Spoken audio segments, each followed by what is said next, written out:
It is my honor to introduce our international president, a labor leader that needs no introduction. Always a track worker, his hands are not soft, and his words are as sharp as his elbows may need to be. From time to time, as he wages wars with the bosses in forums that used to only be theirs. John Samuelsen's ability to debate in front of a camera and microphone have made it clear that organized labor will be wherever it is that we need to be to challenge injustice and continuing the ongoing fight for dignity for all workers. Please welcome Brooklyn's own and still a beach rat, John Samuelsen.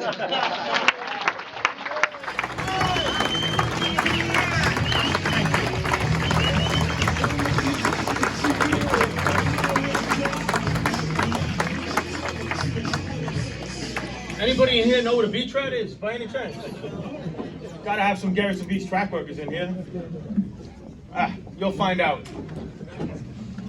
In fact, come have a couple of whiskeys with me on Garrison Avenue when we're done with here, and you'll find out what a beach rat is.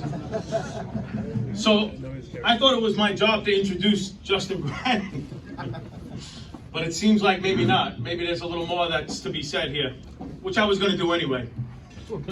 So I looked at the video as it came on, and I'm never one to sit around when there's videos about the history of the TWU or the history of Connolly or Quill. And I just want to say a couple of things. First of all, in one of those videos was Big Jim Larkin. Did anybody see that? Yes.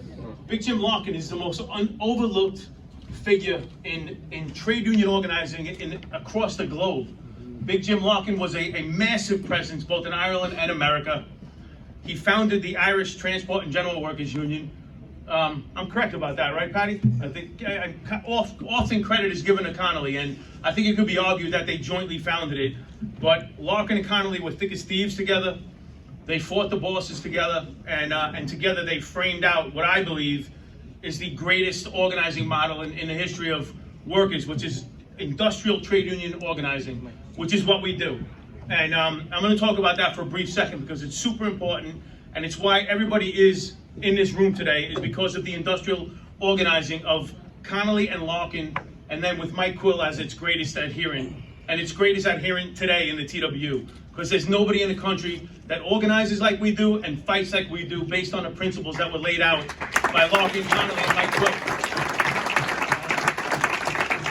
So talking about industrial organizing, I don't know if they were introduced by Tony, but I would be remiss not to introduce Gary Peterson. Gary, stand up for a second. It's important. Gary Peterson is in our industrial union. Gary Peterson is a jet mechanic for American Airlines, and he runs our air division, and he's super good at it. Angelo. Not the jet mechanic part. Say again? Not the jet mechanic part. Okay. Angelo Cucuzza, running our organizing department. So what's this industrial organizing all about? I took some notes as I was sitting there, and it's important, right? There is a multiracial group of workers in this room, right? And that's industrial organizing. There are folks of many religions in this room, industrial organizing. Folks of different ethnicity, different descent, different skin color, industrial organizing. And I thought about that for a quick second when the history of America goes down. The Tuskegee Airmen came back from World War II. They were heroic, absolutely heroic in the defense of America. Heroic. And you know what? They came back to America and they couldn't get a job in racist New York. So crazy. And you know where they wound up? In the Transport Workers Union, because this union fought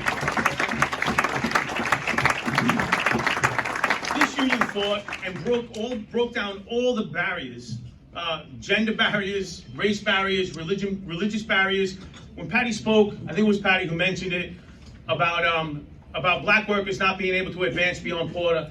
But it wasn't only black workers, it was Jews. It was Jews, it was all non-traditional. It was everybody who wasn't descended from Europe. In other words, WASPs, what we call WASPs. That's probably very politically incorrect these days, I think, isn't it? All right, not in Garrison Beach, it ain't. So, this industrial trade union organizing brought us where we are, together, and just to put it simple, train operators, with track workers, with station cleaners, with every other craft and class that we have within Local 100, brought us to where we are today. If we stood alone and train operators sought their own contract and station cleaners sought their own contract and track workers sought that would be a really good contract. What if track workers sought their own contract? What a disaster it would have been. We'd never be here in this room together. We'd never be celebrating St. Patrick's Day or the legacy of Connolly and Quill together, but yet we are. And that's because of the industrial trade union organizing of Connolly. And you know, I read Connolly probably more than anybody, and I read Quill more than anybody. And what an amazing legacy. I wonder if either of them thought that 100 years later, or more, 110, 120 years later, that folks would be sitting in a room in New York City having a celebration and eating corned beef, and with Tony here, corned beef parmesan probably, but corned beef in their name, honoring them. It's absolutely astounding and amazing, and I don't think anybody should forget that. And more importantly, if you don't end, we ain't gonna eat. So. Yeah, I know, my 2 minutes are up, but I have something I gotta say before. I'm supposed to introduce Dustin, right? All right, so not only did the industrial trade union organizing of the New York City subway system take root and take effect, it expanded almost immediately into the airline division, and we've applied that, and the railroad division, and we've applied those principles across the board, where we are now, if I let Gary stand up and talk, we'd never really get to the corned beef because he's far worse than me.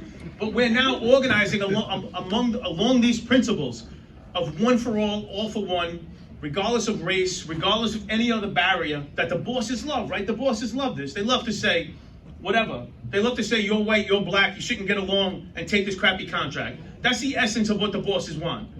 And that's the essence. It's also, if I may just stray for a second, it's also the essence of why infighting in the union is so horrifically bad. The bosses love it. They lick their chops. They love it. A union divided is never going to win a contract that it could if it was unified. And that's the simple truth. But we apply these principles across the railroad. We apply them in the airlines. We're organizing all across the airlines right now, companies I never would have heard of, that people in the room would have never heard of. We're organizing, we're doing it successfully, and we're doing it by the methodology laid out by Quill, who was a student of Connolly. And I couldn't be prouder to be leading this international union into these fights. I want to say, I'm introducing a city councilor, right? And I asked Tim Kennedy to come. Tim's the chair of the New York Senate Labor Transportation Committee. He's been an incredible friend, and if anybody reads about Quill, he says repeatedly that you need to establish a powerful political program on behalf of workers. So how do you settle a contract? You settle a contract, especially if we're in the public sector, but also in the private sector. You settle a contract by a multilateral fight with a whole lot of tactics under an overarching strategy. And a political program is vital, it's necessary, and we couldn't be where we are without it. Somebody mentioned the CARES Act before. Imagine that for the first time in the history of the country, a massive billion-dollar bailout package was given to workers in the transport sector. And the employers, when they got that money, they were forced to keep workers on the payroll. It's called Payroll Protection. It's never been done in the history of the country. The bosses were dying. They were licking their chops as they thought about using this money for executive pay increases, stock buybacks, all stuff that would never, ever, ever touch the wallet of a worker. And we defeated them. We defeated their efforts to do that. And certainly, anybody who listens to me, I spend enough time bashing the Democrats because I just don't think that they are doing as much as they can do to advance working people. But in this case, if it wasn't for the Democrats, we'd all be free. Half of us would be out of a job. We'd be dead in the water. The fact of the matter is that Schumer stood up, Nancy Pelosi stood up, and they delivered payroll protection, and they would have not have done it if it wasn't for the massive influence of the trade union movement nationally and locally. So we accomplished this. Everybody in the room accomplished this. A potent political program is vital and necessary to advance working people and protect working people. So that was my kind of intro to get into this guy, Justin Brandon, and Tim Kennedy. Why is Tim Kennedy here? Why is he here? Why are you here? I mean, it's a rhetorical question. So Tony, you keep it up. I got 1,000 Italian jokes just waiting to come out. So getting back to Justin, Justin is the head of the finance committee of the New York City Council, right? He's got a name, Justin Brandon. He's almost the exact opposite of me.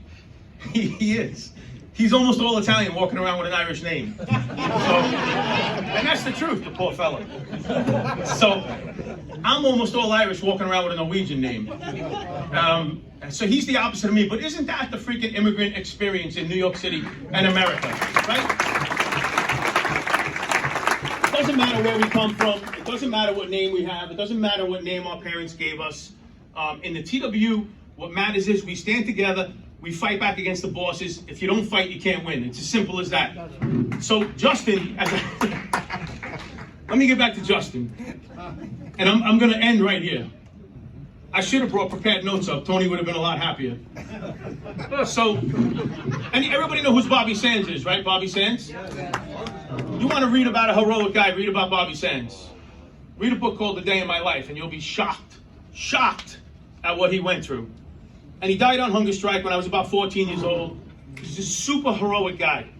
Brave, like brave beyond his means. And perhaps the quote he's known best for is, "Let our revenge be the laughter of our children." Super powerful quote, revenge against the Brits.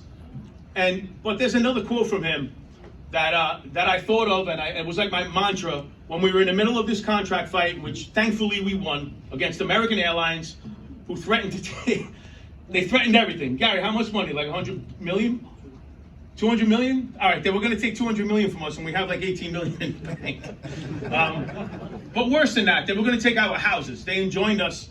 And they were going to take our houses. They got a federal judge in Texas under the Railway Labor Act and threatened to take our houses if we didn't buckle and take the crappy deal that they were offering, which would have exported 5,000 of our jet mechanic jobs into South America. And I sat through this. It was actually causing problems between husband and wife in the leadership of the TWU because of this enormous pressure. And that's the truth. And I sat there, and every day I thought of another Bobby Sands quote, which kind of sustained me. Pure sustenance, that there's not a weapon in the arsenal of the Imperial British Army that can break the will of one Irishman who doesn't want to be broken. And I had that mantra through the American airline negotiation. We beat them. Those 5,000 jobs are on U.S. soil today, and they're growing. And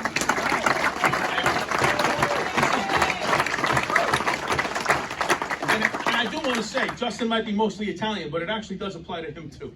He's got the heart of a lion.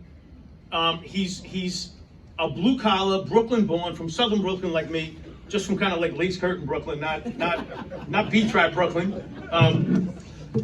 So he has withstood withering attacks by people that wanted to break him and have him do their bidding. He resisted it. He's always been there as a friend for us, always, even before he had the lofty title of running the finance committee. But that does make him a super important guy, and he's here today. So I want to introduce Justin. Come up to the microphone. If